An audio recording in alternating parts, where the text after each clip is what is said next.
నమస్తే అన్న. అసలు ఈవీఎంలు పగలగొట్టే చర్యలు అసలు రామకృష్ణారెడ్డి గారు ఒక్కల మీద వెయిట్ చేయడం ఎంతవరకు కరెక్ట్ అంటారు?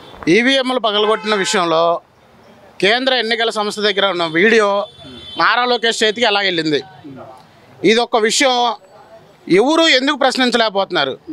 టీడీపీ వాళ్ళ చేతిలోకి ఎన్నికల సంస్థ దగ్గర ఉండాల్సిన వీడియో టీడీపీ చేతికి ఎలా వెళ్ళింది, వాళ్ళ అఫీషియల్ పేజ్లో ఎలా పోస్ట్ చేస్తారు.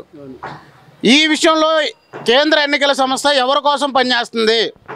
కేంద్ర ఎన్నికల సంస్థ బీజేపీతో పొత్తుపడి టీడీపీకి చెంచాలాగా చేసి కేంద్ర ఎన్నికల సంస్థ కానీ పోలీస్ డిపార్ట్మెంట్ కానీ ఒక తొత్తుల మాదిరి వ్యవహరించారు. రాబోయే కాలంలో సరైన బుద్ధి చెప్తామని ఈ విషయంగా తెలియజేస్తున్నాను. అయితే 4 రోజుల్లో రిజల్ట్ రాబోతుంది, 4-5 రోజుల్లో అసలు ఎలా ఉండబోతుంది ఈ రాష్ట్రంలో? వచ్చే 4 రోజుల్లో 5 రోజుల్లో మీరు చూస్తారు. 2024లో జగన్మోహన్ రెడ్డి గారు ఢిల్లీని శాసించే స్థాయిలో 151 కంటే ఎక్కువగా పైన సీట్లు గెలిచి ఢిల్లీని శాసించే స్థాయిలోనే మా విజయం ఉండబోతుందని సీఎం గారు ఎప్పుడో చెప్పారు. 25కి 25 ఎంపీ స్థానాలు కూడా కైవసం చేసుకోబోతున్నాం. జూన్ 4వ తారీఖున మా వేడుకలు అనేది ఘనంగా ఉంటాయి, మామూలుగా కాదు.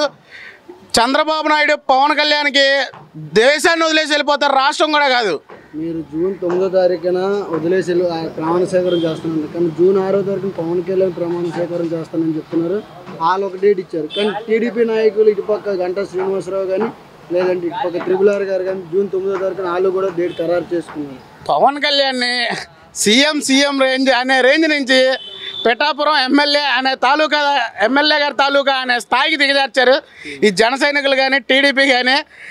వీళ్ళు ఎన్ని కపట నాటకాలు, వీళ్ళు ఏం చేసినా రేపు పొద్దున 9వ తారీఖు జగన్మోహన్ రెడ్డి గారు వైజాగ్లో అట్టహాసంగా ప్రమాణ స్వీకారం జరుగుతుంది.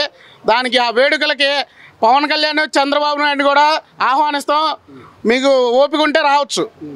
కుప్పంలో చంద్రబాబు నాయుడు గారి పరిస్థితి ఎలా ఉండబోతుంది? అసలు కుప్పంలో మా పెద్దిరెడ్డి గారు చెప్పారు. మా పెద్దిరెడ్డి గారు ఒక మాట చెప్పారంటే దానికి మాత్రం 100% న్యాయం చేస్తారు. కుప్పంలో కూడా చంద్రబాబు నాయుడు ఓడిపోయే పరిస్థితి ఈ రోజు ఉంది. మరి అన్ని సర్వేల్లో కూడా మంగళగిరిలో నారా లోకేష్ గారు గెలుస్తారని చెప్తున్నారు, మీరేం చెప్తారు? అసలు మంగళగిరిలో నారా లోకేష్, పిఠాపురంలో పవన్ కళ్యాణ్ ఇద్దరు ఓడిపోతున్నారు. ఆడపిల్లల చేతిలో ఘోరంగా ఓడిపోయి తల ఎత్తుకోని పరిస్థితుల్లో దేశం వదిలేసి షిప్పుల్లో పారిపోయే పరిస్థితి రేపు పొద్దున జగన్మోహన్ రెడ్డి గారు తీసుకురాబోతున్నారని తెలియజేస్తున్నా. అంటే పవన్ కళ్యాణ్ గారు వర్మ గారు చాలా మొన్న కాన్ఫిడెన్స్గా చెప్పారు 1,00,000 ఓట్లు అంటే పక్కాగా ఈసారి గేట్ కన్నుకొని వెళ్ళి ఎమ్మెల్యే అసెంబ్లీలో కూర్చొని పెడతానని. అక్కడ ఉన్నదే 2 లక్షల చిల్లర ఓట్లు, 1,00,000 మెజారిటీ ఎలాగొచ్చిద్ది అనుకుంటున్నారు? నాకు అర్థం కావట్లేదు. జగన్మోహన్ రెడ్డి గారికి కాపులకు జగన్మోహన్ రెడ్డి గారు చేసిన సంక్షేమ పథకాలు కానీ అభివృద్ధిలో కాపులకి ఇచ్చిన సీట్లు కానీ చాలా ఎక్కువ ఉన్నాయి. కాపులందరూ జగన్మోహన్ రెడ్డి గారికి పట్టం కట్టారు. పిఠాపురంలో కూడా ఎమ్మెల్యేగా గెలుస్తారు వంగా గీతా గారు. గెలిచి డిప్యూటీ సీఎం కూడా ఇస్తానని చెప్పి జగన్మోహన్ రెడ్డి గారు మాట ఇచ్చారు. ఇదే విధంగా డిప్యూటీ సీఎంగా ఆమె ప్రమాణ స్వీకారం చేయబోతుందని కూడా తెలియజేస్తున్నాం. అయితే మొన్నటి వరకు 13 వరకు ఒక ఎత్తు, ఎలక్షన్ ముందు వరకు పోలింగ్ వరకు రిజల్ట్ ఎలా ఉండబోతుంది? రిజల్ట్ రోజు ఎలా ఉండబోతుంది అసలు ఆంధ్ర రాష్ట్రం? ఖచ్చితంగా ఒక పండగ వాతావరణాన్ని చూస్తారు ఆంధ్రప్రదేశ్ ప్రజలందరూ. ఒక పండగ పేదలకి ఆశాజ్యోతి అయిన జగన్మోహన్ రెడ్డి గారి పట్టాభిషేకాన్ని చూస్తారు.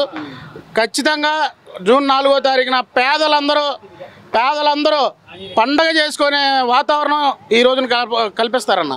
రేపు జూన్ 4న ఎలా ఉండబోతుందని చెప్పారు. అయితే మీరేం చెప్పాలనుకుంటున్నారు? రేపు 9వ తారీఖు లేదా 4న ఎలా? మేము ఒకటే చెప్తున్నాం, జూన్ 9వ తారీఖున వైఎస్ జగన్మోహన్ రెడ్డి గారు విశాఖపట్నంలో ప్రమాణ స్వీకారం చేయబోతున్నారు. దయచేసి అందరూ రావాల్సిందిగా కోరుచున్నాను.